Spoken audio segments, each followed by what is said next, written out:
Welcome to அதன் academy channel. இந்த வீடியோவில் நம்ம என்ன பார்க்க போறோம்னா ஆர்ஆர்பி குரூப் டி எக்ஸாம்ஸ்க்கான மேத்தமெட்டிக்ஸ் கொஸ்டின்ஸை பார்க்க போறோம். சரிங்களா? நம்ம ஆல்ரெடி குரூப் டி எக்ஸாம்க்காக 13 வீடியோ போட்டிருக்கோம். இப்போ நம்ம பார்க்கறது 14 செட். நீங்க இந்த கொஸ்டின்ஸை வந்துட்டு பிடிஎஃபா டவுன்லோட் பண்ணி உங்க எக்ஸாம் ப்ரிப்பரேஷனுக்கு பயன்படுத்திக்கணும் அப்படின்னா நம்ம அருண் அகாடமியோட டெலிகிராம் சேனல்ல ஷேர் பண்ணிக்கிறோம். அந்த டெலிகிராம் சேனலுக்கான லிங்க்கும் இந்த வீடியோ டிஸ்கிரிப்ஷன்ல கொடுத்துருக்கேன். நீங்க கிளிக் பண்ணி ஜாயின் பண்ணி இந்த பிடிஎஃப் டவுன்லோட் பண்ணி நீங்க உங்க எக்ஸாம் ப்ரிப்பரேஷனுக்கு யூட்டிலைஸ் பண்ணிக்கலாம். சரிங்களா? அதே மாதிரி இந்த வீடியோ முடிவுல நான் பயாலஜி மெட்டீரியல் டீட்டெயிலா சொல்றேன். ஏன்னா நிறைய பேர் கேட்டிருந்தீங்க, இந்த மாதிரி வாட்ஸ்அப்லையும் கேட்டிருந்தீங்க, ஃபோன் பண்ணி கேட்டிருந்தீங்க. எங்களுக்கு பயாலஜி மெட்டீரியல் வேணும்னு சொல்லி கேட்டிருந்தீங்க. நான் ஆல்ரெடி கெமிஸ்ட்ரி பிசிக்ஸ் போட்டிருந்தேன். இந்த வீடியோட எண்ட்ல நான் பயாலஜி மெட்டீரியலோட டீட்டெயில்ஸ் சொல்றேன். உங்களுக்கு வேணும் அப்படின்னா நீங்க டீட்டெயில்ஸ் பார்த்துட்டு வாங்கி உங்களோட எக்ஸாம் ப்ரிப்பரேஷனுக்கு பயன்படுத்திக்கலாம். சரியா? யூட்டிலைஸ் பண்ணிக்கலாம். ஓகேங்களா? ரைட். நம்ம கொஸ்டின்ஸை பார்க்கலாம். இது எல்லாமே வந்து பாத்தீங்கன்னா இந்த ஜனவரி 2026 நடந்து முடிஞ்சது இல்லைங்களா குரூப் டி எக்ஸாம், அதுல கேட்கப்பட்ட வினாக்கள் தான். சரிங்களா? நான் கொஸ்டினை படிக்கிற கவனிங்க. அதுக்கப்புறம் எப்படி இதை சால்வ் பண்ணணும் அப்படிங்கிறத பார்ப்போம். The number of prime numbers between 472 and 486, அதாவது 472 மற்றும் 486 ஆகிய எண்களுக்கு இடையே உள்ள பகா எண்களின் எண்ணிக்கை அப்படின்னு சொல்லி கேட்டிருக்காங்க. சரியா? பகா எண்கள்னா பிரைம் நம்பர்ஸ் நம்ம சொல்லுவோம். பிரைம் நம்பர்ஸ் என்னங்க? அந்த நம்பர் வந்துட்டு தன்னாலையும் ஒன்னாலையும் மட்டும்தான் வகுப்படுமோ ஒழிய மற்ற எண்களால வந்துட்டு வகுக்க முடியாது. அதை தான் நம்ம என்ன சொல்லுவோம் அப்படின்னா பிரைம் நம்பர்ஸ் அப்படின்னு நம்ம சொல்லுவோம். சரியா? அதாவது 472க்கும் 486க்கும் இடையேன்னு சொல்றாங்க. அப்ப எந்தெந்த நம்பர் அதுல ஃபாலோ ஆகுது அப்படின்னு பாத்தீங்கன்னா 473, அப்புறம் 474, 475, 476, 477, 478, 479, அப்புறம் 480, 481, இது வரைக்கும் 485 வரைக்கும் எழுதிக்கலாம். சரிங்களா? 482, 483, 484, 485. சரிங்களா? அதாவது இதுக்கு இடையே உள்ள நம்பர்கள் தான் கேட்கிறாங்க. சரியா? அந்த எண்களை மட்டும் நம்ம கண்டுபிடிச்சா போதும். இப்ப நமக்கு அந்த டிவிசிபிலிட்டி ரூல் தெரியணும். சரியா? அந்த வகுக்கிறதுக்கான விதிகள் என்ன அப்படிங்கறத நம்ம தெரிஞ்சிச்சுன்னா ஈஸியா சொல்லிடலாம். சரியா? இப்ப இந்த நம்பர் வந்துட்டு எதால வகுப்படும் அப்படின்னு பாத்தீங்கன்னா இதெல்லாம் கூட்டணும். கூட்டும் போது என்ன வருது அப்படின்னு பாத்தீங்கன்னா 4 7 11, 11 3 14. அப்ப 14 டிவிசிபிலிட்டி ரூல்ல எதுவும் இல்லை. இல்லைன்னா நீங்க இந்த மாதிரி ஆட் நம்பர்ஸ் அதாவது 4 3 கூட்டினா 7. இந்த ஈவன் நம்பர் இந்த நடுவில் இருக்கிற நம்பர் இருக்கு இல்லையா, இந்த இரட்டைப்படை இடத்துல இருக்கு இல்லையா இந்த நம்பர், அப்ப 7, இது வந்துட்டு 7, அப்ப என்ன வருதுன்னா 0. சரிங்களா? இந்த மாதிரி ஆட் கவுண்டிங்ல இருக்கிற நம்பர் அண்ட் தென் ஈவன் பிளேஸ்ல இருக்கிற நம்பர் ரெண்டையும் ஆட் பண்ணி மைனஸ் பண்ணும்போது உங்களுக்கு 0வோ அல்லது 11ஓட பெருக்கல் பலன்ல வந்துச்சுன்னா அந்த எண் வந்துட்டு 11ஆம் வாய்ப்பாடுல வகுப்படும். அப்ப இந்த நம்பர் வந்து 11ஆம் வாய்ப்பாடுல வகுப்படும். அப்ப 11ஆம் வாய்ப்பாடுல வகுப்படும்னா கண்டிப்பா இதை நம்ம என்னன்னு சொல்ல முடியாது அப்படின்னா ஒரு பகா எண் அப்படின்னு நம்ம சொல்ல முடியாது. சரியா? அப்ப அடுத்தது பாருங்க. அடுத்தது இதை கூட்டி பாருங்க. இது வந்து ஈவன் நம்பர் 4ல முடியுது அப்படின்னா ஈவன் நம்பர் கண்டிப்பா 2ஆம் வாய்ப்பாடுல டிவைட் ஆகும். அப்ப இதுவும் வராது, இதுவும் வராது. சரி, அடுத்தது 5ல முடியுது. 5ல முடியுது அப்படின்னாவே கண்டிப்பா இந்த எண் வந்துட்டு 5ஆம் வாய்ப்பாடுல வகுப்படும். அப்ப இதுவும் வராது. அடுத்தது இது வந்துட்டு 6 ஈவன் நம்பர், இதுவும் வராது. இப்ப 7 7ங்கும் போது இது வந்துட்டு என்ன வாய்ப்பாடுல வகுப்படுதுன்னு முதல் கூட்டி பாருங்க. கூட்டி பார்க்கும்போது 9 வந்துச்சுன்னா 9ஆம் வாய்ப்பாடுல வகுப்படும். கூட்டி பார்க்கும்போது 3ஓட பெருக்கல் பலன் வந்துச்சுன்னா 3ஆம் வாய்ப்பாடுல வகுப்படும். சரிங்களா? அதே மாதிரி 9ஓட பெருக்கல் பலன் வருது 9 18 27 அப்படின்னு வருதுன்னா கண்டிப்பா அந்த நம்பர் வந்து 9ஆம் வாய்ப்பாடுல வகுப்படும். சரிங்களா? இப்ப அதை கூட்டி பாருங்க. 4 7 11, 11 7 18. 18ன்னு வரும்போது 3ஆம் வாய்ப்பாடுலயும் வகுப்படும். அதே போல 9ஆம் வாய்ப்பாடுலயும் வகுப்படும். அப்ப எதுவும் வராது. அதே மாதிரி 478, இது வந்து 8 ஈவன் நம்பர் இல்லைங்களா? அப்ப 2ஆம் வாய்ப்பாடுல வகுப்படும். இதுவும் வராது. அதே மாதிரி இது பாருங்க 479, 479 எடுத்துட்டோம்னா இது என்ன வாய்ப்பாடுல வகுப்படும்? 4 7 பார்த்தீங்கன்னா 11, 11 ஒரு 9, 11 ஒரு 9 வருதுங்களா? 20 வருதுங்களா கூட்டினா? வகுக்கிறது. அப்ப இது நம்ம பிரைம் நம்பர்னு எடுத்துக்கலாம். சரியா? இது ஒரு பிரைம் நம்பர். அடுத்து பாருங்க 0ல முடியுது. 0ல முடிஞ்சா கண்டிப்பா வந்துட்டு 2ஆம் வாய்ப்பாடுலயும் வகுப்படும், மற்ற எண்களையும் வகுப்படும். அப்ப இதுவும் வராது. அதே மாதிரி 481, அப்ப இது எதுல வகுப்படும்னா இந்த 4ல இருந்து இந்த 1 கழிங்க. 1 கழிச்சா 3 வருது. இந்த 8ல இருந்து 1 கழிங்க. 1 கழிச்சா என்ன வருது அப்படின்னா 7 வருது. அப்ப இது வந்து 37ஆம் வாய்ப்பாடுல வகுப்படும். சரியா? அப்ப இது வந்துட்டு பகா எண் கிடையாது. சரிங்களா? அதாவது அந்த நம்பர் வந்துட்டு ஒன்னாலையும் தன்னாலையும் வகுத்தா மட்டும்தான் அதை நம்ம பிரைம் நம்பர்னு சொல்லுவோம். இப்போ ஒரு 5 வந்துட்டு பகா எண். அதே மாதிரி 7 வந்து ஒரு பகா எண். ஏன்னா 7 வந்துட்டு 7ஆம் வாய்ப்பாடுல வகுக்கலாம், அல்லது ஒண்ணாம் வாய்ப்பாடுல வகுக்கலாம். அப்ப 7 வந்து ஒரு பகா எண். 8 நம்ம வந்துட்டு பகா எண் எடுத்துக்க மாட்டோம். சரியா? இது வந்து ஒரு பகு எண்ன்னு சொல்லுவோம். அதாவது காம்போசிட் நம்பர்ன்னு சொல்லுவோம். ஏன்னா இத 1ஆம் வாய்ப்பாடுலயும் வகுக்க முடியும், 2ஆம் வாய்ப்பாடுல வகுக்க முடியும். அதே மாரி 4ஆம் வாய்ப்பாடுல வகுக்க முடியும், 8ஆம் வாய்ப்பாடுல வகுக்க முடியும். இது மாரி பார்த்தீங்கன்னா 2க்கு மேற்பட்ட எண்கள்ல வகுப்படுது அப்படின்னாவே, அது வந்து பகு எண்கள் அப்படின்னு சொல்லுவோம். சரியா? பிரைம் நம்பர்லாம் பார்த்தீங்கன்னா 2 நம்பர்ல மட்டும் தான் வகுப்படும். 1ஆம் நம்பர்ல வகுப்படும். அப்புறம் அந்த நம்பர் 5ஆம் நம்பர்ல வகுப்படும். சரியா? இத நம்ம என்னன்னு சொல்றோம் அப்படின்னா, பிரைம் நம்பர் அப்படின்னு நம்ம சொல்றோம். 7 என்ன சொல்றோம்? 7 வந்து பிரைம் நம்பர். காரணம் என்ன? 1ஆல வகுப்படும், 7ஆல வகுப்படும். 2 எண்களால மட்டும் தான் வகுப்படும். அப்படி 2 எண்களால மட்டும் தான் வகுப்பட்டுச்சு அப்படின்னா, அதுதான் நம்ம என்ன சொல்லுவோம்? பகா எண்ன்னு சொல்லுவோம். 2க்கு மேற்பட்ட எண்கள்ல வகுப்படுது அப்படின்னா, அது என்னன்னு சொல்லுவோம்? பகு எண். அதாவது காம்போசிட் நம்பர்ன்னு சொல்லுவோம். அதே 1 வந்து பார்த்தீங்கன்னா, நம்ம பிரைம் நம்பர்ன்னு சொல்ல மாட்டோம். ஏன்னா, 1 வந்து ஒரே நம்பர்ல தான் டிவைட் ஆகும். சரியா? அப்ப பிரைம் நம்பர் அப்படின்னாவே, குறைஞ்சது எத்தனை எண்களால டிவைட் ஆகணும்னா, 2 எண்களால மட்டும் டிவைட் ஆகும். சரியா? தன்னாலயும், 1ஆலயும் வகுப்படணும். அதத்தான் நம்ம என்னன்னு சொல்லுவோம் அப்படின்னா, பிரைம் நம்பர்ன்னு சொல்லுவோம். சரியா? அப்ப இது வந்து 37ஆம் வாய்ப்பாடுல வகுப்படும். சரிங்களா? இது பாருங்க, இது 37ஆம் வாய்ப்பாடுல வகுப்படுறதுக்கு இந்த 4ல இருந்து 1 கழிங்க. அதே மாரி 8ல இருந்து 1 கழிங்க. அப்ப 37 வருமா? கண்டிப்பா இந்த நம்பர் வந்துட்டு 37ல டிவைட் ஆகும். அதே மாரி பாருங்க, 500 அ 500 வேற ஏதோ ஒரு நம்பர் எடுத்துக்கலாமா? 500 பார்த்தீங்கன்னா 592 இது வந்து 37ஆம் வாய்ப்பாடுல வகுப்படுமான்னு பார்த்தீங்கன்னா வகுப்படும். பாருங்க இந்த 5ல இருந்து 2 கழிங்க 3, 9ல இருந்து 2 கழிங்க 7, 37 வருதா? அப்ப கண்டிப்பா இது 37ஆம் வாய்ப்பாடுல வகுப்படும். சரியா? அதே மாரி இது பார்த்தீங்கன்னா, உங்களுக்கு 13ஆம் வாய்ப்பாடுலயும் வகுப்படும். இல்லைங்களா? 13ஆம் வாய்ப்பாடுலயும் வகுப்படும், 37ஆம் வாய்ப்பாடுலயும் வகுப்படும். அப்ப இது வராது. அதே மாரி பாருங்க 482 2ல முடியுது. அப்ப வந்துட்டு இது இரட்டைப்படை எண், ஈவன் நம்பர். அப்ப இது வந்து பார்த்தீங்கன்னா வகுப்படும். 2ஆம் வாய்ப்பாடுல. சரிங்களா?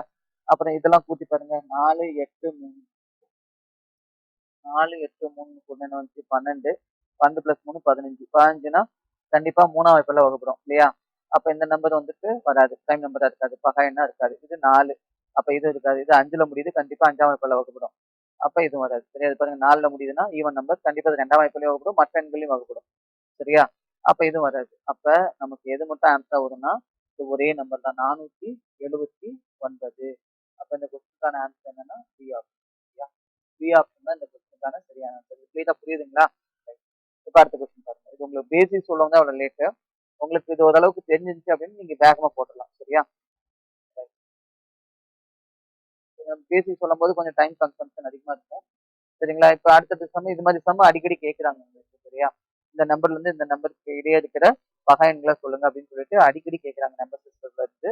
இதனால தெரிஞ்சு வச்சுட்டீங்க அப்படின்னா, இந்த மாதிரி வர கொஸ்டின்ஸ் ஈஸியா நீங்க அட்டெண்ட் பண்ணிடலாம் எக்ஸாம்ல. சரிங்களா? அடுத்த கொஸ்டின். A 6 digit நம்பர் என்ன சொல்றாங்க? 6, 4, 8, X, Y, Z ன்னு சொல்றாங்க. இதுல இந்த நம்பர் வந்து பாத்தீங்கன்னா divisible by 4, 9 and 10. Find the value of X plus Z minus Y அப்படிங்கிறாங்க. Where Y is the smallest possible number of Yங்கிறது இருக்கிற நம்பர்ல மிகச்சிறிய நம்பரா இருக்குங்கிறாங்க. அதாவது பாத்தீங்கன்னா தமிழ்ல படிக்கிறவங்க நீங்க 6, 4, 8 XYZ எனும் 6 இலக்க எண் 4, 9 மற்றும் 10 ஆகிய எண்களால் வகுப்படுகிறது. Y என்பது சாத்தியமான மிகச்சிறிய எண் எனில் X plus Z minus Y இன் மதிப்பை காண்க அப்படின்னு சொல்லி சொல்றாங்க. சரியா?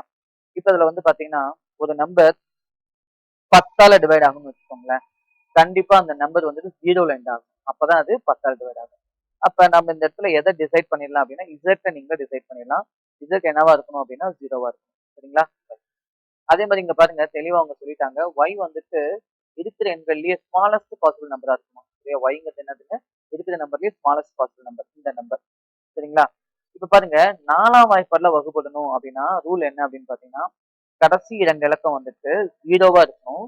அல்லது 4ஆல வகுக்கக்கூடிய நம்பரா இருக்கணும். சரியா? அது எந்த நம்பரா இருந்தாலும் சரி. உதாரணமா 4, 7, 9, 5 இந்த நம்பருக்கு எண்ட்ல 2 0 முடியுதுன்னா, கண்டிப்பா இந்த முழு எண்களும் வந்து பாத்தீங்கன்னா, இந்த முழு எண்ணுமே வந்து பாத்தீங்கன்னா 4ஆம் வாய்ப்பாடுல வகுப்படணும். அல்லது 4, 7, 9, 5ன்னு இருக்குன்னு வச்சுக்கோங்க. கடைசி 2 இலக்கம் வந்துட்டு 4ஓட பெருக்கல் பலன்ல இருக்குன்னு வச்சுக்கோங்க. இப்ப 16ஆ இருக்கு அப்படின்னு வச்சுக்கோங்களேன். இந்த முழு எண்ணு எதுல டிவைட் ஆகும் அப்படின்னு பாத்தீங்கன்னா, கண்டிப்பா 4ஆம் வாய்ப்பாடுல டிவைட் ஆகும். அதே மாதிரி 4, 7, 9, 5, 20 இருக்குன்னு வச்சுக்கோங்களேன். கண்டிப்பா அந்த முழு எண்ணுமே எதுல வகுப்படும்? 4ஆம் வாய்ப்பாடுல வகுப்படும். சரியா? அப்ப 4ஆம் வாய்ப்பாடுல வகுப்படணும் அப்படின்னா, கடைசி 2 இலக்கங்கள் வந்துட்டு 4ஓட பெருக்கல் பலனா இருக்கணும். சரிங்களா? அதே மாதிரி 4, 7, 9, 5, 0, 4ன்னு இருக்குன்னு வச்சுக்கோங்களேன். கண்டிப்பா இந்த நம்பர் எதுல வகுப்படும் அப்படின்னு பார்த்தீங்கன்னா, 4ஆம் வாய்ப்பால வகுப்படும். இதே கடைசி 2 இலக்கம் வந்துட்டு 4ஓட மடங்குல இருக்கும். அப்படி இருந்துச்சு அப்படின்னா, கண்டிப்பா அந்த நம்பர் வந்து எதுல வகுப்படும் அப்படின்னா, 4ஆம் வாய்ப்பால வகுப்படும். அப்ப இங்க என்ன பண்ணலாம்னா, அவங்க சொல்லிட்டாங்க, y வந்துட்டு ஸ்மாலஸ்ட் பாசிபிள் நம்பரா. அப்ப ஸ்மாலஸ்ட் பாசிபிள் நம்பர் அப்படின்னா என்னென்ன இருக்கலாம் அப்படின்னா, இங்க 0 இருக்கலாம், அல்லது 20 இருக்கலாம், அல்லது 40 இருக்கலாம், அல்லது 60 இருக்கலாம், 80 இருக்கலாம். எப்படி இருந்தாலும் 4ல வகுப்படும் இல்லையா? அப்ப நம்ம ஸ்மாலஸ்ட் பாசிபிள் நம்பருங்கும்போது 0 தான் போடும். சரிங்களா? ரைட்.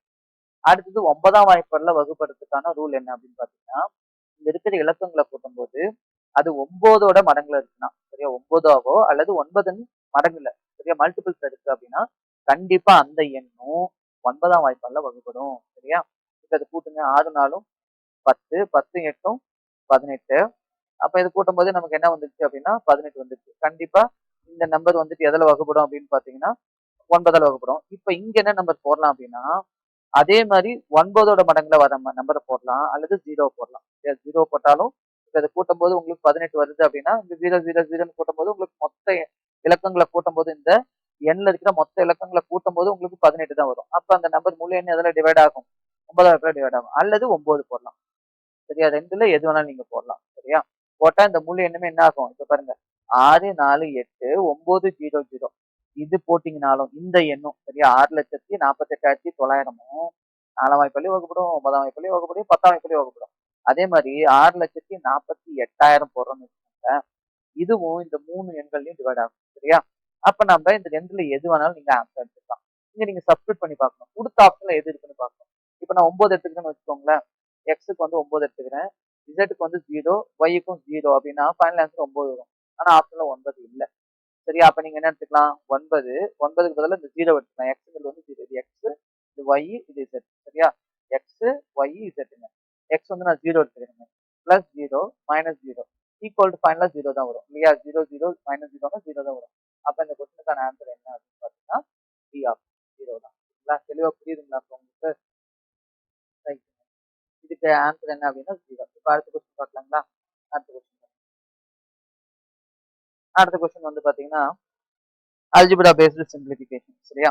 இந்த மாதிரிலாம் வரும்போது நமக்கு அல்ஜிப்ரிக் ஐடென்டிட்டி தெரியணும். சரியா? இது என்ன மாதிரி மெத்தட்ல போட்டிருக்காங்க அப்படின்னு பார்க்கணும். இது 2 நம்பர் இருக்கு. ஒரு நம்பரை நீங்க ஏன்னு அசீவ் பண்ணிக்கோங்க.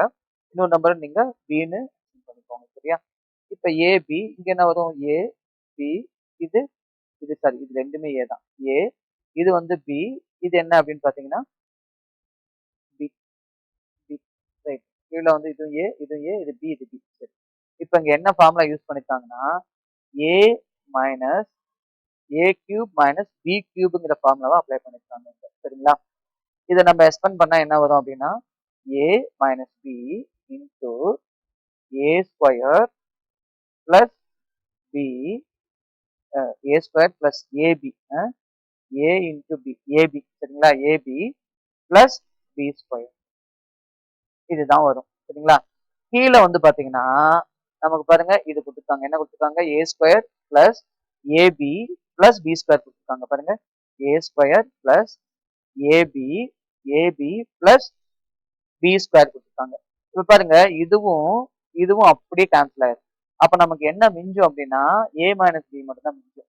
அப்ப இந்த கொஸ்டினுக்கு ஆன்சர் என்ன எடுத்துக்கலாம் அப்படின்னா 11 மைனஸ் 10. அப்ப ஆன்சர் வில் பி 1. சரிங்களா? 1 தான் இதுக்கான விடை. அப்ப இந்த கொஸ்டினுக்கான ஆப்ஷன் என்ன அப்படின்னு பாத்தீங்கன்னா பி 1. சரிங்களா? ரைட்டுங்க. இது புரியுதுங்களா? ஏன்னா மோஸ்ட்லி வந்து பாத்தீங்கன்னா உங்களுக்கு அப்பப்ப இந்த மாதிரி அல்ஜிப்ரா பேஸ் பண்ண சிம்பிளிஃபிகேஷன் கொஸ்டின் கேட்பாங்க. சரிங்களா? நீங்க அந்த அல்ஜிப்ரா ஐடென்டிட்டிஸ் எல்லாம் நல்லா மனப்பாடம் பண்ணி வச்சுக்கிட்டீங்க அப்படின்னா இந்த மாதிரி சப்ஸ்டியூட் பண்ணி ஈஸியா நீங்க ஆன்சர் சொல்லிடலாம். இதுவும் வந்து பாத்தீங்கன்னா 2026 ஜனவரி மாசம் நடந்தது இல்லைங்களா? அதுல கேட்ட கொஸ்டின் தான். சரிங்களா? இப்ப அடுத்து பாருங்க. இப்ப இது என்ன சொல்றாங்க பாருங்களேன். 4th question. Two bells in a school ring at 8 a.m. One bell ring after every 30 minutes and the other after every 40 minutes. If the school gets over at 2 p.m., how many times in a day do the bell ring together?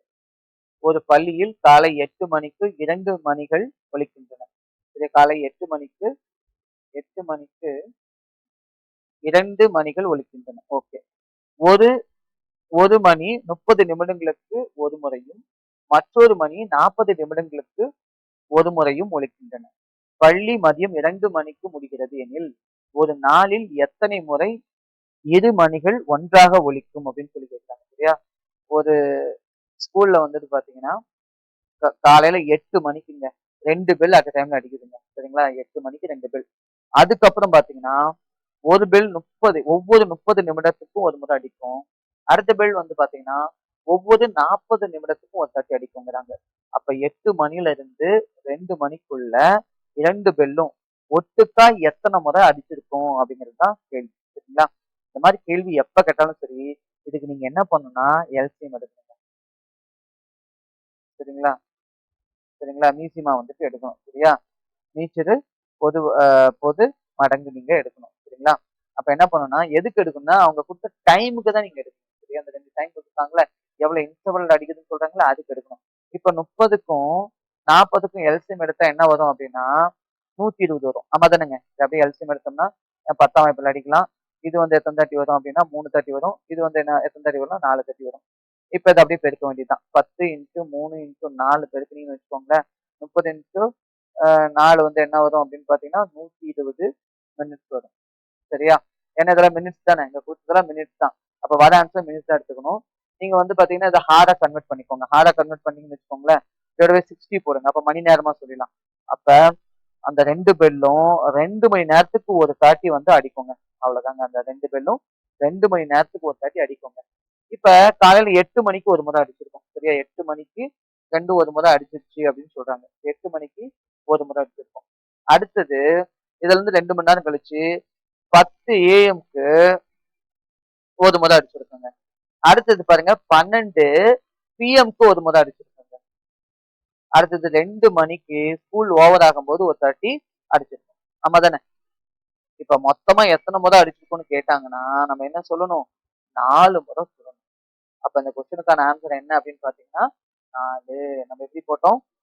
இந்த time இன்டர்வல்ல LCM எடுக்கணும். இந்த மாரி question எப்ப கேட்டாலும் சரியா? இப்ப சில சமயம் எப்படி கேட்பாங்கன்னா, ஒரு வட்டம் இருக்கு. சரிங்களா? 4 நண்பர்கள் வந்துட்டு அந்த வட்டத்த வந்துட்டு சுத்தி சுத்தி வராங்க. ஒரு ஆரம்ப புள்ளியிலிருந்து சுத்தி வராங்க. ஒருத்தர் வந்துட்டு பார்த்தீங்கன்னா, ஒவ்வொரு 10 நிமிஷத்துக்கும் அந்த வட்டத்த கம்ப்ளீட் பண்ணுவாரு. இன்னொரு நபர் வந்து பார்த்தீங்கன்னா, 4 பேருமே ஒரே நேர்கோட்டுல இருந்து தான் ஆரம்பிக்கிறாங்க. ஆனா, அவங்க அந்த கம்ப்ளீட் பண்ற நேரம் வெவ்வேறு நேரம் குடுத்திருப்பாங்க. ஒரு ஃப்ரெண்ட் 10 நிமிஷம், ஒரு ஃப்ரெண்ட் 5 நிமிஷம் ஒரு தாட்டி அந்த வட்டத்த கம்ப்ளீட் பண்றாரு. இன்னொரு ஃப்ரெண்ட் வந்துட்டு 20 நிமிஷம், இன்னொரு ஃப்ரெண்ட் வந்து 25 நிமிஷம். எப்ப எல்லாரும் ஒரே இடத்துல மீட் பண்ணிக்குவாங்க அப்படின்னு கேட்டா, அவங்க ஓடுறாங்கல்ல, ஓடி மீட் பண்றாங்கல்ல, கம்ப்ளீட் பண்றாங்கல்ல, அந்த டைமையே நீங்க என்ன பண்ணணும் அப்படின்னா, எல்சிஎம் எடுக்கணும். எல்சிஎம் எடுத்துட்டு வருது இல்லையா? அதுதான் ஆன்சர். அதே மாரி தான் நாம இப்ப போட்டிருக்கோம். சரியா? எல்சிஎம் எடுக்கும்போது 120 நிமிஷம் வந்துச்சு. நம்ம அது மணி நேரமா மாத்துறதுக்கு தான் இந்த 60ஆல வகுக்கிறோம். சரியா? 60ஆல வகுக்கும்போது மணி நேரமா மாறிக்கும். சரியா? ஏன்னா 1 மணி நேரம் அப்படிங்கிறது 60 நிமிடங்கள் சேர்ந்தது தான் 1 மணி நேரம். அப்போ 1 மணி நேரத்த கண்டுபிடிக்கணும் அப்படின்னா, அந்த குடுக்கப்பட்ட நிமிடங்கள மணி நேரத்தால வகுக்கணும். வகுக்கும்போது நமக்கு 2 மணி நேரம் வரும். அப்ப 2 மணி நேரத்துக்கு ஒரு முறை வந்துட்டு 2 பேரும் ஒட்டுக்கா அடிக்கணும். நடுவுல 1/2 மணி நேரத்துல ஒரு தாட்டி இத அடிச்சுட்டு இருக்கோம். 40 நிமிஷத்துக்கு ஒரு தாட்டி இத அடிச்சுட்டு இருக்கோம். ஆனா 2 பேரும் ஒரே சமயம் எப்ப அடிக்கும் அப்படின்னா, ஒவ்வொரு 2 மணி நேரத்துக்கு பிறகும் அடிக்கும். சரியா? கிளியரா புரியுதுங்களா? அப்ப இந்த கொஸ்டினுக்கான ஆன்சர் என்ன அப்படின்னு பார்த்தீங்கன்னா, 4 சரிங்களா? இப்ப அடுத்த கொஸ்டின் போலாங்களா? இது புரிஞ்சிருக்கும்னு நினைக்கிறேன். உங்களுக்கு எல்லாம் தெளிவா புரிஞ்சிருக்கும்னு நினைக்கிறேன். இப்ப நம்ம அடுத்த கொஸ்டின் என்ன சொல்றாங்க பாருங்களேன். For 14 innings, a cricketer has an average of 51 runs. In the 15th inning, he scores 215 runs. His average score increased by dash. என்ன சொல்றாங்க புரியுதுங்களா? 14 இன்னிங்ஸ்ல ஒருத்தர் வந்துட்டு 51 ரன் வந்துட்டு சராசரியா வச்சிருக்காராம். அவரோட 15வது ஆட்டத்துல 215 ரன் வந்து எடுக்கும்போது, அந்த 5வது இன்னிங்ஸ் முடிவுல அவரோட சராசரி என்னவா இருக்கும் அப்படின்னு சொல்லி கேட்கிறாங்க. சரிங்களா? எவ்வளவு வந்துட்டு எவ்வளவு இன்க்ரீஸ் ஆயிருக்குன்னு சொல்லி கேட்கிறாங்க. எவ்வளவு இருக்குன்னு கேட்கல, எவ்வளவு இன்க்ரீஸ் ஆயிருக்குன்னு சொல்லி கேட்கிறாங்க. அப்ப நீங்க என்ன பண்ணணும்னா, இப்ப எவ்வளவு வந்துட்டு இந்த பழைய சராசரியை விட இப்ப இவர் அடிச்ச ரன் எவ்வளவு அதிகம் அப்படிங்கிறத நீங்க கண்டுபிடிக்கணும். சரியா? என்ன பண்ணணும்னா 215ல இருந்து 51 கழிக்கணுங்க. கழிச்சீங்கன்னா என்ன வரும்? 5ல இருந்து 1 போச்சுன்னா 4. இங்க 5ல இருந்து 1 போச்சுன்னா 4. 21ல இருந்து 5 போச்சுன்னா என்ன வரும்? 16 வரும். சரியா? 164 ரன் வந்துட்டு அதிகமா அடிச்சிருக்காரு. இந்த 164 ரன் என்ன ஆகும்னா, இந்த 15வது இன்னிங்ஸ் இருக்குங்களா? மொத்தமா 5 இன்னிங்ஸ். 5 இன்னிங்ஸ்க்கும் வந்துட்டு ஈக்குவலன்ட்டா என்ன ஆகும் அப்படின்னா, ஸ்ப்ளிட் ஆகும். அதான் நம்ம ஆவரேஜ்னு சொல்லுவோம். சரியா? மொத்தத்தையும் கூட்டி அந்த மொத்த எண்ணிக்கையால வகுத்தோம் அப்படின்னா அதைதான் நம்ம சராசரின்னு சொல்லுவோம் இல்லையா? எண்களின் கூடுதல் டிவைடட் பை எண்களின் எண்ணிக்கை. அதுதான் நம்ம என்ன சொல்லுவோம்? சராசரின்னு சொல்லுவோம். இப்ப இதை வகுக்கும்போது என்ன வரும்? 16/15னா 1 வந்துரும். சரிங்களா? 1 வரும். மீதி 1 வரும். 14 அடிக்காது. 0 போட்டுக்கலாம். புள்ளி வச்சுக்கோங்க. இங்க ஒரு 0 போட்டுக்கோங்க. சரியா? இப்ப 140 இருக்கும். 140ல 15 எத்தனை தாட்டி இருக்குன்னா, 9 பாஞ்சு 135, 9 தாட்டி இருக்கும். மீதி 5 இருக்கும். 5 0னா 3 தாட்டி வரும். அப்ப 10.93 சரியா? 10.93 அப்படின்னா, நம்ம என்ன சொல்றாங்க பாருங்க. அருகில் உள்ள முழு எண்ணிற்கு மாற்றவும் அப்படின்னு சொல்றாங்க. சரியா? நியரஸ்ட் ஹோல் நம்பரா உங்க ஆன்சரை சொல்லுங்க அப்படிங்கிறாங்க. அப்ப இதுக்கான ஆன்சர் என்ன வரும் அப்படின்னு பாத்தீங்கன்னா, 10.9 11 தான் ஆன்சர் வரும். சரிங்களா? 11 சரிங்களா? அப்ப இந்த கொஸ்டினுக்கான ஆன்சர் வந்துட்டு 11. தெளிவா புரியுதுங்களா? நம்ம என்ன பண்ணணும்? மொத்தத்தையும் டோட்டலா கண்டுபிடிச்சு டைம் வேஸ்ட் பண்ணக்கூடாது. சில பேர் என்ன பண்ணுவாங்க அப்படின்னா, முதல்ல இந்த 11 இன்ட்டு 51 போடுவாங்க. 11 இல்ல 14 இன்ட்டு 51 போடுவாங்க. இதை பெருக்கின பிறகு இந்த விடையோட வந்து பாத்தீங்கன்னா 215 கூட்டுவாங்க. கூட்டிட்டு திருப்பி என்ன பண்ணுவாங்க அப்படின்னா 15ஆல் டிவைட் பண்ணுவாங்க. 15ஆல் டிவைட் பண்ணும்போது ஒரு சராசரி கிடைக்கும். அப்ப பழைய சராசரிக்கும் இந்த சராசரிக்கும் உள்ள வித்தியாசத்தை நம்ம ஆன்சரா போடுவோம். சரியா? இது கொஞ்சம் நமக்கு சுத்து. நீங்க என்ன பண்ணணும்? பழைய சராசரிக்கும் புது சராசரிக்கும் உள்ள வேறுபாடு டிவைடட் பை மொத்த எண்ணிக்கை. மொத்த எண்ணிக்கை முன்னே 14ஆ இருந்துச்சு. இப்ப 15ஆ மாறிடுச்சு. 15ஆல நீங்க டிவைட் பண்ணணும். சரியா? இப்ப அடுத்த கொஸ்டின் போலாங்களா? அடுத்த கொஸ்டின். அடுத்த question. The market price of the bookshelf is 415, which is 33% above the cost price. If the profit percentage is 13%, find the discount percentage round off. ஒரு புத்தக அலமாரியின் குறித்த விலை 415 ஆகும். இது அதன் அடக்க விலையை விட 33% அதிகம். அதிகம். லாப சதவீதம் 13% எனில் தள்ளுபடி சதவீதத்தை காண்க. சரியா? விடையை வந்துட்டு அருகிலுள்ள முழு எண்ணிற்கு மாற்றவும். இது வந்துட்டு ரவுண்ட் ஆஃப் பண்ணுன்னு சொல்றாங்க. பெரும்பாலும் ஏன் அப்படி கொடுக்குறாங்கன்னா, நீங்க டெசிமல் நம்பர் போடும்போது டைம் வந்துட்டு கொஞ்சம் அதிகமா நீங்க கன்சியூம் பண்ற மாதிரி இருக்கும் இல்லையா? அதுக்கு தான் அந்த மாதிரிலாம் கொடுக்குறாங்க. சரிங்களா?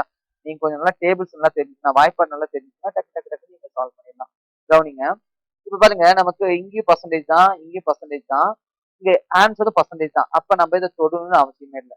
சரியா? இதை வச்சு நீங்க போடலாம். இதை வச்சு போட்டீங்கன்னா ஒரு 30 செகண்ட்ஸ்ல முடிக்கக்கூடிய கணக்கு 2 நிமிஷம் 3 நிமிஷம் டைம் அதிகமாயிட்டு வரும். சரியா? அப்ப இது நமக்கு தேவையே இல்லை. நீங்க இதை எடுத்துக்கலாம்.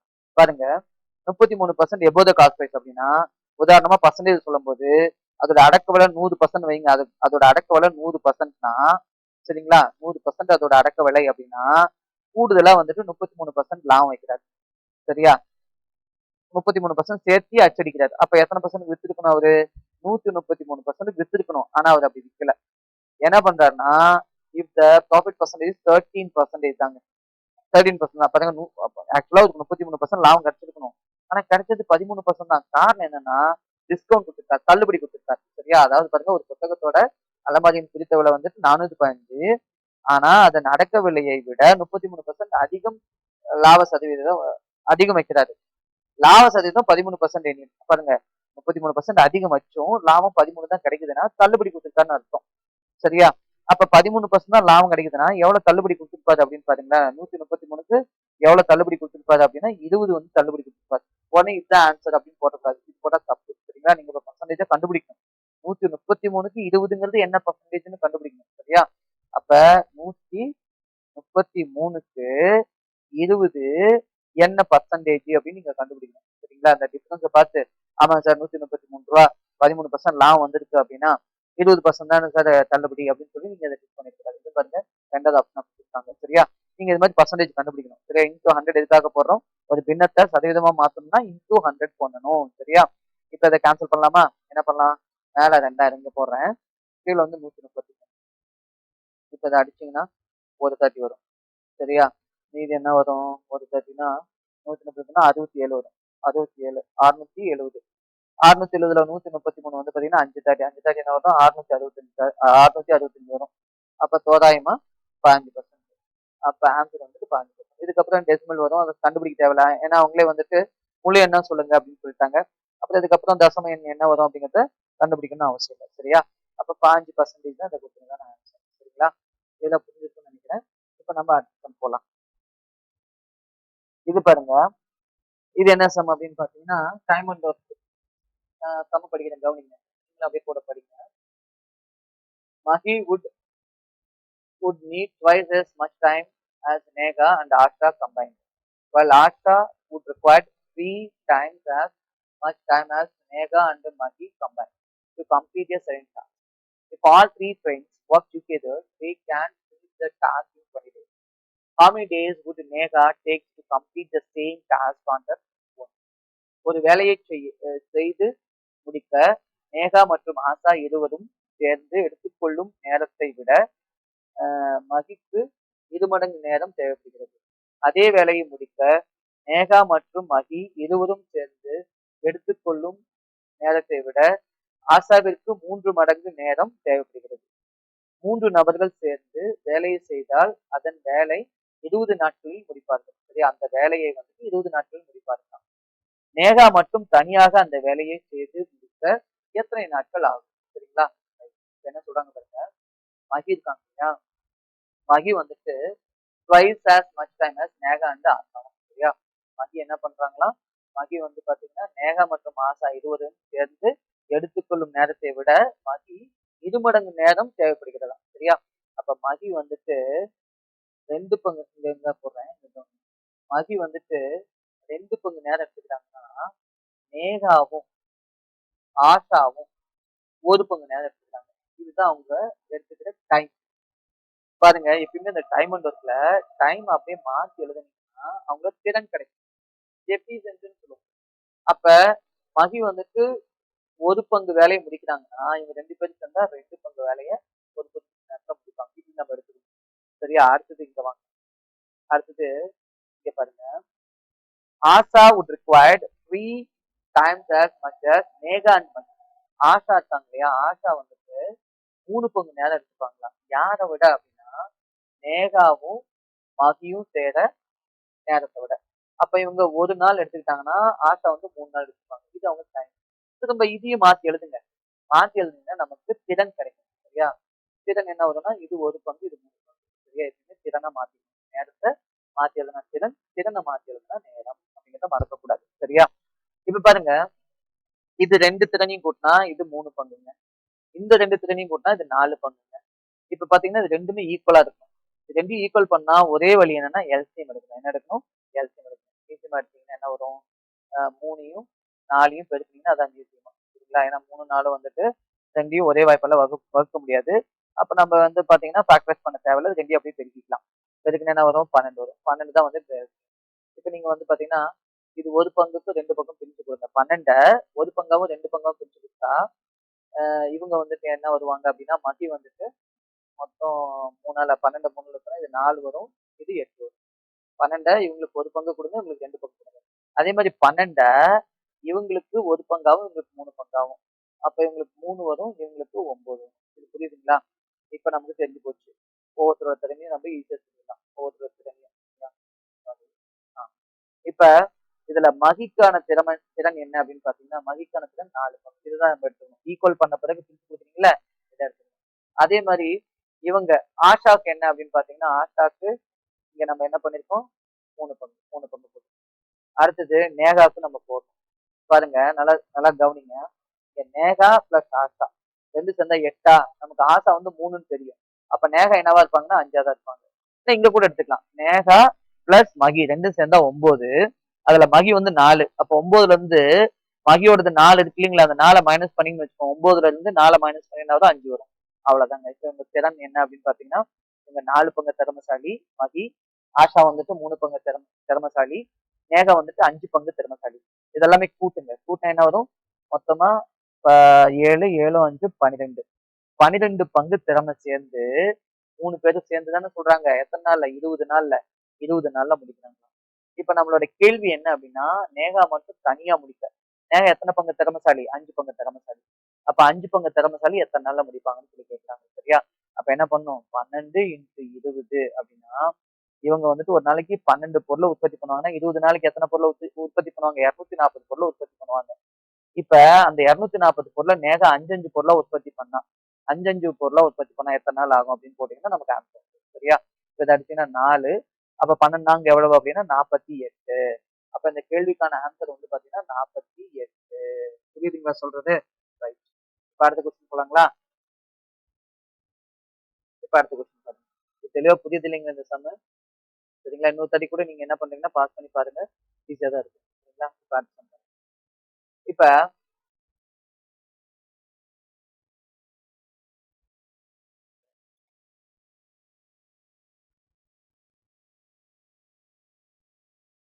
கவனிங்க. இது என்ன சொல்றாங்க அப்படின்னா, the sides of triangles are 41, 41, 84 centimetre and 85 centimetre. இந்த மாதிரி 3 அளவு குடுக்குறாங்க. சரியா? ஒரு ட்ரையாங்கிளோட சைட்ஸ் என்ன இருக்கு அப்படின்னு பார்த்தீங்கன்னா, 41, 84, 85 centimetre. What is the length of its altitude corresponding to the sides with the length of 84 centimetre? அதாவது ஒரு முக்கோணத்தின் பக்கங்கள் 41, 41, 84 மற்றும் 85 சென்டிமீட்டர் ஆகும். 84 சென்டிமீட்டர் நீளம் கொண்ட பக்கத்தின் எதிரே உள்ள உட்புயரத்தின் சரியா, அதாவது ஆட்டிடியூட் ஹைட் கேட்காங்க. நீளம் என்னன்னு கேட்காங்க. பாருங்க கவனிங்க. ஒரு முக்கோணம் இருக்கு. முக்கோணம் இருக்கு. சரியா? ஒண்ணு வந்து பாத்தீங்கன்னா 41, இன்னொன்னு 85. இந்த அடி அடி இருக்கு இல்லைங்களா, அந்த பேஸ்ன்னு வச்சுக்கோங்க. ஏன்னா இதுக்கு ஆப்போசிட்ல இருக்கிற உயரத்தை தான் கேட்கறாங்க. அப்ப இது பேஸ்ன்னு வச்சுக்கோங்க. இப்படி இருக்குது. சரிங்களா? இப்ப பாருங்க 3 வெவ்வேறு அளவு கொண்டு இருந்துச்சு அப்படின்னா நம்ம என்னன்னு சொல்லுவோம், அசம பக்க முக்கோணம் அப்படின்னு சொல்லுவோம். சரியா? அதாவது ஸ்கேலியன் ட்ரையாங்கிள் அப்படின்னு சொல்லுவோம். 3 வெவ்வேறு அளவுல கொண்டு இருந்தா. சரியா? இப்படி இருக்கும்போது நம்ம வந்துட்டு அதோட உயரத்தை கண்டுபிடிக்கிறதுக்கு என்ன பண்ணலாம் அப்படின்னா, நம்ம ஆஃப் ஹெச்பி யூஸ் பண்ணலாம். Area is equal to 1/2 into height into base அப்படிங்கிறத நம்ம யூஸ் பண்ணலாம். ஆனா இந்த ஃபார்முலா எப்ப நம்ம டைரக்டா யூஸ் பண்ண முடியும் அப்படின்னா, பாருங்க இந்த பெரிய அளவு விட்டுட்டு மீதி 2 சின்ன அளவு இருக்கு இல்லைங்களா, அதை ஸ்கொயர் பண்ணி பிளஸ் பண்ணும்போது இந்த ஸ்கொயர் நம்பருக்கு ஈக்குவலண்டா இருந்துச்சுன்னா சரியா, இந்த ஹைபர்னஸ் கர்ணம் கண்டுபிடிப்பீங்க இல்லைங்களா, அந்த ஃபார்முலா இங்க யூஸ் பண்ணணும். பித்தகரஸ் தியரத்தை இங்க யூஸ் பண்ணணும். அதாவது 41 ஸ்கொயரு பிளஸ் 84 ஸ்கொயர், 2 சிறிய எண்களோட ஸ்கொயரோட கூடுதல் பெரிய எண் இருக்கு இல்லைங்களா 85, அதனுடைய ஸ்கொயருக்கு ஈக்குவலண்டா இருந்துச்சு அப்படின்னா நீங்க டைரக்டா அந்த ஃபார்முலாவை யூஸ் பண்ணலாம். சரிங்களா? ஆனா அப்படி இருக்குமா அப்படின்னா இல்ல. என்னன்னா இங்க கடைசி இலக்கத்தை மட்டும் ஸ்கொயர் பண்ணுங்க. முழுசும் ஸ்கொயர் பண்ணி டைம் வேஸ்ட் பண்ண வேண்டாம். கடைசி இலக்கம் 1 ஸ்கொயர் பண்ணா 1 வரும். 4 ஸ்கொயர் பண்ணா என்ன வரும்னா 16 வரும். 16னா கடைசி இலக்கம் 6 வரும். இது ரெண்டையும் கூட்டினா 7 தானே வரும். ஆனா இங்க என்ன இருக்கு பாருங்க 5 இருக்கு. அப்ப கண்டிப்பா வந்துட்டு பாத்தீங்கன்னா இது ரைட் ஆங்கிள் ட்ரையாங்கிள் கிடையாது. செங்கோண முக்கோணம் கிடையாது. சரியா? இது ஸ்கேலியன் ட்ரையாங்கிள் மட்டும்தான். செங்கோண முக்கோணம் கிடையாது. இப்ப ஸ்கேலியன் ட்ரையாங்கிளுக்கு நம்ம ஏரியா கண்டுபிடிக்கணும். இது மாதிரி அசம பக்க முக்கோணமா இருக்கும்போது ஏரியா கண்டுபிடிக்கணும் அப்படின்னா என்ன பண்ணுவீங்க அப்படின்னா, கீடான்ஸ் ஃபார்முலா யூஸ் பண்ணுவீங்க. சரியா?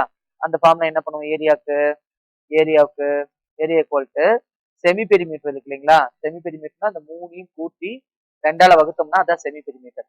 அதுல இருந்து ஒரு பக்கத்தை நம்ம ஏன்னு வச்சுக்கலாம், ஒரு பக்கத்தை நம்ம ஏன்னு வச்சுக்கலாம், இன்னொரு பக்கத்தை பின்னு வச்சுக்கலாம், இன்னொரு பக்கத்தை சின்னு வச்சுக்கலாம். சரியா? S minus A into S minus B into S minus C அப்படின்னு நம்ம போடுவோம். சரிங்களா? இப்ப முதல் செமி பெரிமீட்டர் நம்ம கண்டுபிடிக்கலாம். செமி பெரிமீட்டர்னா 41 பிளஸ் 84 பிளஸ் 85 இதோட போய் 2 போடுங்க. மூணையும் கூட்டம் என்ன வருது, 40, 80, 120, 120, 80, 200, 1 பிளஸ் 4, 5, 5 பிளஸ் 5, 10, 210/2 போடுங்க. அப்ப நமக்கு என்ன வரும்னா 105 வருங்க. 105 தான் வந்துட்டு செமி பெரிமீட்டர். இப்ப இது உள்ள கொண்டு வாங்க. 105 போட்டுக்கோங்க. அப்புறம் 105ல இருந்து 41 கழிங்க. அப்புறம் 105ல இருந்து பி வந்து என்னன்னா 84, 84 கழிங்க. அப்புறம் 105ல இருந்து 85 கழிங்க. சரியா? அப்படி மைனஸ் பண்ணும்போது என்ன வரும், இங்க 105 வரும். ரூட்குள்ளதான் நீங்க போடணும். இங்க என்ன வரும் அப்படின்னா இன்டூ 64 வரும். இங்க என்ன வரும் அப்படின்னு பாத்தீங்கன்னா, இதுல ஒரு 16, இதுல 5னா 21 வரும். இது என்ன வரும் அப்படின்னு பாத்தீங்கன்னா 5, 5, 20 வருங்க. சரியா? இப்ப ரூட்ல இருந்து வெளியே எடுக்கணும். எல்லாத்தையும் பெருக்கி டைம் வேஸ்ட் பண்ணாதீங்க. அப்படியே ரூட்ல இருந்து வெளியே எடுங்க. இப்ப 64 டைரக்டா எடுத்துடலாம். 64 வெளியே எடுத்தா என்ன வரும்னா 8, 8, 64. மீதி 3யுமே நீங்க என்ன பண்ணணும் அப்படின்னா பிரைம் ஃபேக்டர் பண்ணுங்க. நான் இங்க பண்றேன் பாருங்க. இந்த லெஃப்ட் ஹேண்ட் சைட் பண்றேங்க, கவனிங்க. 150 பிரைம் ஃபேக்டர் பண்ணுங்க. அதாவது பகை எண்கள்ல காரணிப்படுத்துங்க. சரியா? எதுல வகுக்கலாம் அப்படின்னா 5ஆம் வாய்ப்புல வகுக்கலாம். 5 ஒரு பகை எண் தான். சரியா? அப்ப 30 வரும். திருப்பி என்ன பண்ணலாம் அப்படின்னா 150ல 105, 105 105, 105 காரணிப்படுத்துங்க. எதுல வகுக்கலாம், 5ஆம் வகுப்புல வகுக்கலாம். 5ஆம் வாய்ப்புல வகுத்தா 21. திருப்பி 7ஆம் வாய்ப்புல வகுங்க. அப்ப 3 வரும். சரியா? அதே மாதிரி அடுத்த நம்பர் என்ன அப்படின்னு பாத்தீங்கன்னா 64 நம்ம எடுத்தாச்சு, 8ன்னு எடுத்தாச்சு. 21 பண்ணுங்க. 21ன்னா நம்ம முன்னாடி பண்ண மாதிரி தான் 7 3 வரும் இல்லையா? 3வது பல்ல வச்சா 7ன்னு வரும். சரி. அடுத்தது 20 வந்து பண்ணுங்க. 20 வந்துட்டு பண்ணீங்கன்னா வந்துட்டு 5வது பல்ல வச்சீங்கன்னா 4 வரும். திருப்பி 2 2 சரிங்களா? எல்லாமே என்னவா ஆகணும் அப்படின்னா கடைசில பகா எண்ணா வரணும். சரியா? இப்ப பாருங்க இங்க 2 2 இருந்துச்சுன்னா, நீங்க என்ன பண்ணணும் இந்த 8ஓட ஒரு 2 மட்டும் பெருக்கிக்கணும். அதே மாரி இங்க 2 7 இங்க ஒரு 7 இங்க ஒரு 7 இருக்குங்களா? அப்ப ஒரு 7 மட்டும் நீங்க எடுத்துக்கிட்டா போதும். அதே மாரி பாருங்க, இங்க ஒரு 5 இங்க ஒரு 5 இருக்குங்களா? சரியா? அதாவது பர்ஃபெக்ட் ஸ்கொயர்னா கண்டிப்பா அந்த நம்பர் 2 2 முறை ரிப்பீட் ஆகும். சரிங்களா? இப்ப பாருங்க ஒரு 5 எடுத்துக்கோங்க. அதே மாரி பார்த்தீங்கன்னா வேற என்ன இருக்கு? 2 3 இருக்கா? அப்ப ஒரு 3 எடுத்துக்கோங்க. சரியா? இதெல்லாம் பெருக்குனா தான் நமக்கு பரப்பளவு கிடைக்கும். அப்ப இத பெருக்குங்க. என்ன வரும் பாருங்க. இது பெருக்குனா 10 10 × 7 70 70 × 3 210 210 × 8ன்னா 210 × 8ன்னா நமக்கு எவ்வளோங்க வருது? 200 × 8ன்னா 1600 10 × 10ன்னா 80 1680 சென்டிமீட்டர் ஸ்கொயர் வருங்க. ஏரியாவ நம்ம ஸ்கொயர் இன்ட்ல தான் எழுதுவோம். சரி. இப்ப நமக்கு ஏரியா தெரிஞ்சு போச்சு. இப்ப ஏரியா தெரிஞ்சுச்சுன்னா, நம்ம ஹைட்ட கண்டுபிடிக்க இந்த ஃபார்முலா யூஸ் பண்ணலாம். ஏன்னா இதுல தான் நமக்கு ஹைட் இருக்கும், பேஸ் இருக்கும். நம்ம ஹைட் தானே கண்டுபிடிக்கணும். அப்ப ஏரியாவுக்கு ஹைட்ட கண்டுபிடிக்கணும் என்ன பண்ணணும்? ஏரியா அதாவது area equal to 1/2 into base into height. இந்த ஃபார்முலா யூஸ் பண்ணலாம் நீங்க தாராளமா. ஏரியா கண்டுபிடிச்ச பிறகு. Area 1680 equal to 1/2 into base வந்து 84 இருக்கணுமா. சரியா? இந்த அடித்தளமா வச்சு இதோட செங்குத்து உயரத்தை கண்டுபிடிச்சு சொல்றாங்க. அப்ப 84 போட்டுக்கோங்க. இன்டு ஹைட் தான் நம்ம கண்டுபிடிக்கணும். சரியா? அப்ப என்ன வரும்?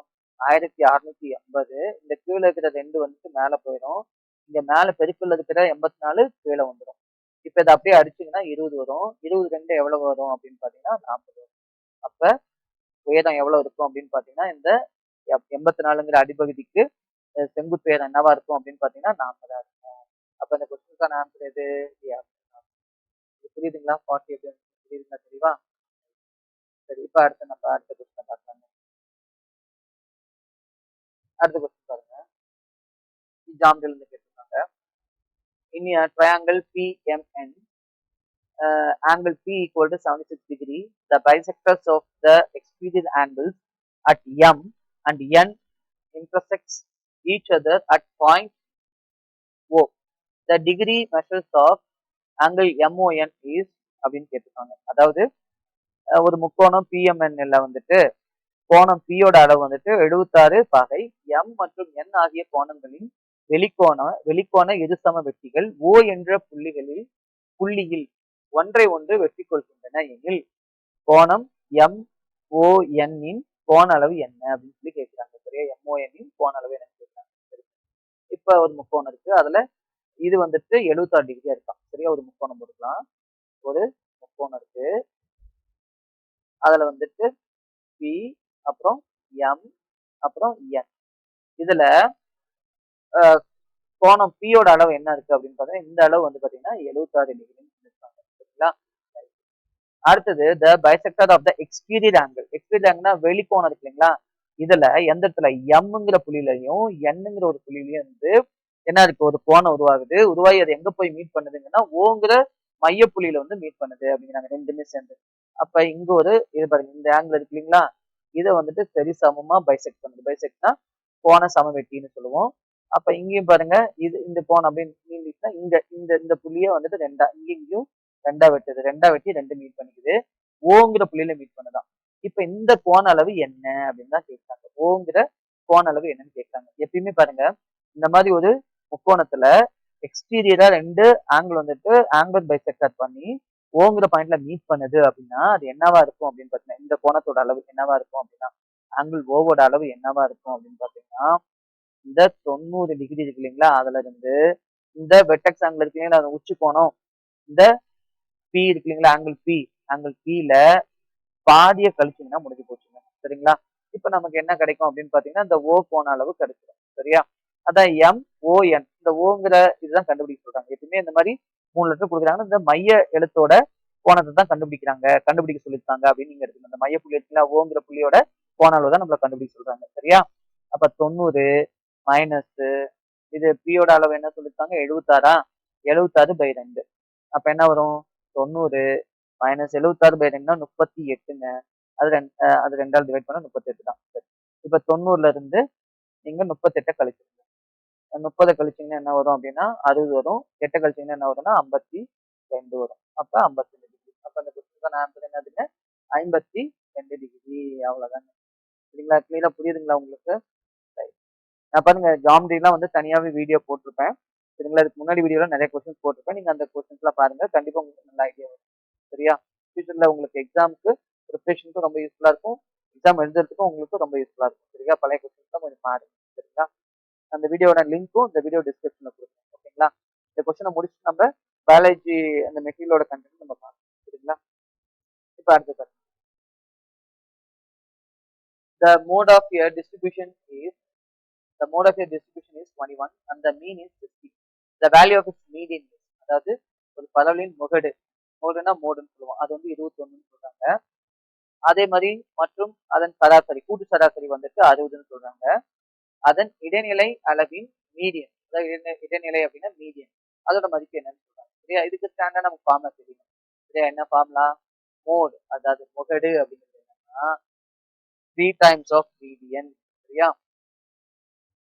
Median 3 times of median. சரியா? அதாவது இடைநிலை அதாவது 3 பங்கு இடைநிலை மைனஸ் 2 பங்கு கூடு சராசரி. சரியா? 2 டைம்ஸ் ஆஃப் மீன். சரிங்களா? கூட்டு சராசரி வந்து என்ன பண்ணும்? 2 பங்கு கழிச்சிடும். கழிச்சா நமக்கு என்ன கிடைக்கும் அப்படின்னா மோடு கிடைக்கும். சரியா? இப்ப முகடோட மதிப்பு என்ன கொடுத்துருக்காங்க பாருங்க. இங்க முகடோட மதிப்பு என்ன கொடுத்துருக்காங்க? மோடோட மதிப்பு 21 கொடுத்துருக்காங்க. அதே மாதிரி 3 இன்டூ மீடியனோட மதிப்பு என்னன்னா நம்மள அதான் கண்டுபிடிக்க சொல்லிருக்காங்க. அப்ப மீடியனை எம்னு வச்சுப்போம். மைனஸ் 2 டைம்ஸ் ஆஃப் மீனோட வேல்யூ என்ன கொடுத்துருக்காங்க அப்படின்னு பாத்தீங்கன்னா 60 அப்படின்னு கொடுத்துருக்காங்க. அவ்வளவுதாங்க. அப்ப நீங்க என்ன பண்ணணும்? இதை பெருக்கிக்கலாம். பெருக்கினா 120 வரும். இங்க என்ன வரும்? 3 இன்டூ எம் வரும். இங்க 21 வரும். சரிங்களா? இப்ப நம்ம என்ன பண்ணிக்கலாம் அப்படின்னா இந்த பெருக்கல்ல இருக்கிறத வகுத்தல்ல கொண்டு போயிடலாம். கழித்தல்ல இருந்த கூட்டல் கொண்டு வந்துடலாம். சரியா? அப்ப நம்ம எம்ம கண்டுபிடிக்கணும். அப்ப 21 இந்த மைனஸ் வந்துட்டு பிளஸ் 120 ஆயிரும். இங்க பெருக்கல்ல இருக்கிறது என்ன ஆகும்னா வகுத்தல் 3 ஆயிரும். பெருக்கல்ல 3 இருக்குன்னா எம் பக்கத்துல ஆயிடும். அப்ப என்ன வரும்னா 141 வகுத்தல் 3 வரும். அப்ப என்ன வரும் அப்படின்னா 4 இது 2 47. அப்ப இந்த கொஸ்டினுக்கான ஆன்சர் என்ன அப்படின்னு பாத்தீங்கன்னா 47. சரிங்களா? இந்த ஃபர்ஸ்ட் ஆப்ஷன் தான் இந்த கொஸ்டினுக்கான ஆன்சர். கிளியரா புரியுதுங்களா? ரைட். இப்ப இது வரைக்கும் சொல்லி தந்தது கண்டிப்பா உங்களுக்கு ரொம்ப யூஸ்ஃபுல்லா இருக்கும்னு நினைக்கிறேன். யூஸ்ஃபுல்லா இருந்துச்சுன்னா வீடியோக்கு லைக் பண்ணுங்க. சரிங்களா? அதே மாதிரி உங்க ஃப்ரெண்ட்ஸும் இந்த மாதிரி குரூப் எக்ஸாமுக்கு ப்ரிப்பரேஷன் பண்ணிட்டு இருக்காங்கன்னா அவங்களுக்கு இந்த வீடியோ ஷேர் பண்ணுங்க. டெஃபினட்டா அவங்களுக்கு ரொம்ப யூஸ்ஃபுல்லா இருக்கும். நாம இப்ப பயாலஜி மெட்டீரியலை பத்தி பார்ப்போம். சரிங்களா? ரைட். இதான் வந்துட்டு பயாலஜி மெட்டீரியல். இது வந்து நான் இங்க இந்த செரிமான மண்டலம் அதாவது டைஜஸ்டிவ் சிஸ்டத்தோட சாம்பிள் காமிக்கிறேன். சரிங்களா? இதே மாதிரி தான் எல்லா படமும் உங்களுக்கு இருக்கும். மொத்தமா அதுல வந்து பாத்தீங்கன்னா நம்ம பாட்னில வந்துட்டு ஒரு 15 பாடம் இருக்கும். அந்த இதுல ஜுவாலஜில வந்து பாத்தீங்கன்னா 13 பாடம் இருக்கும். மொத்தமா 28 பாடம் இருக்கும். சரிங்களா? 28 பாடம் இருக்கும். உங்களுக்கு பேஜஸ் வந்துட்டு இது கிட்டத்தட்ட ஒரு 800 பிளஸ் பேஜஸ் வருங்க. சரிங்களா? ஆனா அவ்வளவு பேஜஸ் இருக்குன்னு பயந்துக்க வேண்டாம். உங்களுக்கு இதுல இமேஜ் வந்துடும். அதே மாதிரி ப்ரீவியஸ் இயர் கொஸ்டின்ஸ் வந்துடும். அதே மாதிரி வந்து பாத்தீங்கன்னா குயிக் ரிவிஷன்ஸ்க்கான ஒன் லைனரும் வந்துடும். சரிங்களா? அதை நான் காமிக்கிறேன் கவனிங்க. கரெக்டா நீங்க டிசைட் பண்ணிக்கலாம். பாருங்க. இப்போ உங்களுக்கு இந்த மாதிரி தான் கொடுத்துருப்பாங்க. சரியா? கண்டென்ட் எல்லாமே இப்படிதான் வந்துருக்கும். சரிங்களா? இப்ப நமக்கு ரொம்ப முக்கியமான மேஜர் காம்பனன்ட் ஆஃப் ஃபுட் என்ன அப்படின்னா பாருங்க இதெல்லாம் எக்ஸாம்ல கேட்கறது கார்போஹைட்ரேட், புரோட்டீன், ஃபேட் இந்த மாதிரி தான் கொடுத்துருப்பாங்க. சரியா? அது தமிழ்லயும் அது ஈக்குவலா தமிழ்லயும் உங்களுக்கு ஹைலைட் பண்ணிருப்பாங்க. சரியா? கார்போஹைட்ரேட், புரதங்கள் மற்றும் கொழுப்புகள். சரியா? நம்ம உணவுல வந்துட்டு முக்கியமான பொருட்கள் என்ன அப்படின்னு கொஸ்டின் கேட்டாங்கன்னா இந்த 3 இவை அனைத்தும் அப்படின்னு நம்ம போடணும். சரிங்களா? அதே மாதிரி பாருங்க விட்டமின்ஸ் அண்ட் மினரல்ஸும் வந்துட்டு நமக்கு என்ன தேவைப்படுது அப்படின்னா ஸ்மால் குவான்டிட்டியில் தேவைப்படுது. வைட்டமின்கள் மற்றும் தாதுக்கள். சரியா? கனிமங்கள்னு சொல்லுவோம். கூட சிறிய அளவில் தேவைப்படுகிறது. இது மாதிரி தான் இருக்கும் உங்களுக்கு. படிக்க ரொம்ப சிம்பிளா இருக்கும். எல்லாமே பாருங்க அப்ஜெக்டிவ் டைப்ல தான் இருக்கும். சரிங்களா? இப்படிதான் இருக்கும். அதே மாதிரி ஒன்ஸ் இது நீங்க முடிச்ச பிறகு உங்களுக்கு குயிக் ரிவிஷன். சரியா? இமேஜும் உங்களுக்கு வந்து பாத்தீங்கன்னா தமிழ் அண்ட் இங்கிலீஷ்ல கிளியரா சொல்லியிருப்பாங்க. சரிங்களா? இப்படிதான் உங்களுக்கு. சரிங்களா? இப்போ உதாரணமா கண்டென்ட் 25 பக்கம் இருக்குன்னா அதுல கிட்டத்தட்ட 10 பக்கம் வந்துட்டு உங்களுக்கு என்ன வந்துடும் அப்படின்னு பாத்தீங்கன்னா இமேஜஸ் வந்துடும். நீங்க படிக்கிறது 5 பக்கம் தான் இருக்கும். அதுக்கப்புறம் வந்து பாத்தீங்கன்னா உங்களுக்கு இந்த இம்பார்ட்டன்ட் இதெல்லாம் வந்துட்டு எக்ஸாம் பாயிண்ட் ஆஃப் வியூல இது ஃபுல்லா முடிச்ச பிறகு ஒரு ரிவிஷன் ஒன் லைன் கொடுத்துருப்பாங்க. இது கொஞ்சம் எலாபரேட்டா இருக்கா? இது பாருங்க. இதை நம்ம ஃபுல்லா படிப்போம். இதுல இருந்து இது வரைக்கும் படிப்போம். கிட்டத்தட்ட ஒரு ஒன் லைனர் மாதிரி தான். சரியா? அது அப்படியே தமிழ்ல அப்படியே இருக்கும் உங்களுக்கு. சரிங்களா? ஒன்ஸ் நீங்க இதை படிச்சு முடிச்ச பிறகு இதை பாருங்களேன். இமேஜஸ் எல்லாம் கிளியரா இருக்குங்களா? தமிழ்லயும் இருக்கும், இங்கிலீஷ்லும் இருக்கும். அதான் ஒரு ஹைலைட். சரிங்களா? எல்லாமே. இப்போ தமிழ் மீடியம் வாங்குறவங்களுக்கும் இங்கிலீஷ்ல கண்டிப்பா ரெஃபரன்ஸ்க்கு எடுத்துக்கலாம். அதே மாதிரி இங்கிலீஷ் மீடியம் வாங்குறதுக்கு ஏதாவது ஒன்று ரெண்டு புரியல அப்படின்னா தமிழ்ல நீங்க ரெஃபரன்ஸ் எடுத்துக்கலாம். அதனால தான் நம்ம பைலிங்குவல்ல கொடுத்துருக்கோம். சரிங்களா? இது எல்லாமே அப்சர்வ் பண்ணுங்க ஒரு நிமிஷம். இதுல எக்ஸாம் பாயிண்ட்ஸ் வந்துட்டு பாத்தீங்கன்னா ஒன் லைனர் கொடுத்துருக்கோம் பாருங்க. எல்லாமே இன்னும் சுருக்கமா உங்களுக்கு வேகமா கோ த்ரூ பண்றதுக்கு சரியா எக்ஸாமுக்கு முன்னாடி ரிவிஷன் பண்றதுக்கு ஆல்ரெடி தெளிவா டீட்டெயிலா படிச்சிட்டேன் சார். எனக்கு ஒன் லைனர் மாதிரி வேணும் அப்படின்னா அதுவும் இதுலயே இருக்கு. உங்களுக்கு அட்டாச் பண்ணிருக்கோம். சரியா? ஏன்னா ஒன் லைனர் மாதிரி கடைசி டைம்ல நம்ம ரிவிஷன் பண்றதுக்கு யூஸ் பண்ணிக்கலாம் இல்லையா? அதுக்காக கொடுத்துருக்கோம். ஒரு பிடிஎஃப் இருக்கிறதுனால டேரக்டா பார்க்க முடியும்.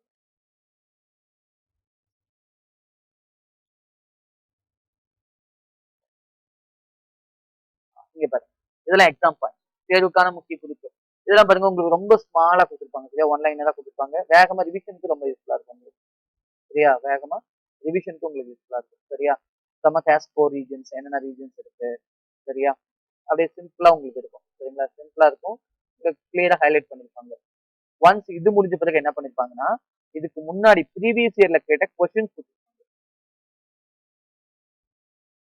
சரியா? ப்ரீவியஸ் இயர்ல கேட்ட கொஸ்டின்ஸ் இதுக்கு முன்னாடி நடந்து முடிஞ்சதுல எக்ஸாம்ல கேட்ட கொஸ்டின்ஸ் எல்லாமே அதுல குடுத்துருப்பாங்க. இந்த டாபிக்ல இருந்து பர்டிகுலரா இந்த டைஜஸ்டிவ் சிஸ்டம் இருக்கு இல்லைங்களா? செரிமான மண்டலம். இதுல கேட்ட கொஸ்டின்ஸ் மட்டும் குடுத்துருப்பாங்க. பாருங்க. அது நான் உங்களுக்கு காமிக்கிறேன். இதுல ஒவ்வொரு டாபிக்குமே இருக்கும். சரியா? ஒவ்வொரு டாபிக்கும் வந்துட்டு இதுக்கு முன்னாடி எக்ஸாம்ல என்ன மாரி கொஸ்டின்ஸ் கேட்டிருக்காங்க. இந்த டாபிக்ல இருந்து அப்படின்னு சொல்லிட்டு தெளிவா குடுத்துருப்பாங்க. இது நீங்க ஒரு கிளான்ஸ் பார்த்துக்கலாம். சரியா? அந்த டாபிக்ல இருந்து என்ன மாரி கொஸ்டின்ஸ் தான் கேட்டிருக்காங்கன்னு ஒரு கிளான்ஸ் பார்த்தீங்கன்னா, உங்களுக்கு இன்னும் ஒரு ஐடியா வரும். சரியா? எப்படி படிக்கணும் அப்படிங்கிறதுக்கு ஒரு கிளாரிட்டி கிடைக்கும். சரிங்களா? இப்படிதான் 28 டாபிக்குமே இருக்கும். சரிங்களா? 28 டாபிக் இருக்குன்னா, 28 டாபிக்கும் உங்களுக்கு இதே பேட்டர்ன்ல தான் இருக்கும். சரிங்களா? இது ஒரு டாபிக். இப்ப அது 40 பக்கம் இருக்குன்னா பயந்துக்க வேண்டாம். சரியா? கிட்டத்தட்ட இந்த இதெல்லாம் வந்துட்டு ஒரு 6, 7 பக்கம் போயிடும். இந்த பழைய கொஸ்டின், ரிவிஷன், குயிக் ரிவிஷன் இதெல்லாம் போயிடும். அப்புறம் இமேஜ் வந்துட்டு ஒரு 10 டூ 5 பக்கம் போயிடும். கன்டென்ட்னு பாத்தீங்கன்னா ஒரு 10 டூ 5 பக்கம் தான் கன்டென்ட் இருக்கு உங்களுக்கு படிக்கிறதுக்கு. சரியா? ஓகேவா? ரைட். ஏன்னா வந்துட்டு ஒன்ஸ் நம்ம படிக்கிறோம் அப்படின்னா அது தரவாகணும் அப்படிங்கிறது தான் ஃபுல் தரவாயிடணும். சரிங்களா? எப்படி இதுல கொஸ்டின் கேட்டாலும் ஆன்சர் பண்ணணும். அப்படிங்கிறதுனால தான் நம்ம எல்லாமே வந்துட்டு ஃபுல்லா பிரிச்சு இது மாதிரி கொடுத்துருக்கோம். சரிங்களா? ஓகேங்க. உங்களுக்கு இந்த மெட்டீரியல் வாங்கணும் அப்படின்னா இந்த நம்பர் இருக்கு இல்லைங்களா? அந்த 9994949322 இதுக்கு வந்து நீங்க வாட்ஸ்அப் பண்ணுங்க. இல்லைன்னா ஃபோன் பண்ணி கூட கேளுங்க. சரிங்களா? 9994949322 இந்த நம்பருக்கு நீங்க வாட்ஸ்அப் பண்ணலாம். அல்லது ஃபோன் பண்ணி கூட கேளுங்க. உங்களுக்கு இன்னும் ஃபர்தரான டீட்டெயில்ஸ் சொல்லுவாங்க. அதுக்கப்புறம் நீங்க ஜிபேல பே பண்ணி ஜிபே, ஃபோன்பேலயே வந்துட்டு நீங்க பே பண்ணீங்கன்னா, உங்களுக்கு பிடிஎஃபா உங்களுக்கு சென்ட் பண்ணி வச்சுருவாங்க. சரிங்களா? நீங்க அத உங்க ப்ரிப்பரேஷனுக்கு யூட்டிலைஸ் பண்ணிக்கலாம். ஓகேங்க. நெக்ஸ்ட் இதே மாரி ஒரு இம்பார்ட்டன்ட் கொஸ்டின் கன்டென்ட் வீடியோல மீட் பண்ணலாம். தேங்க் யூ ஃபார் வாட்சிங். அருண் அகாடமி.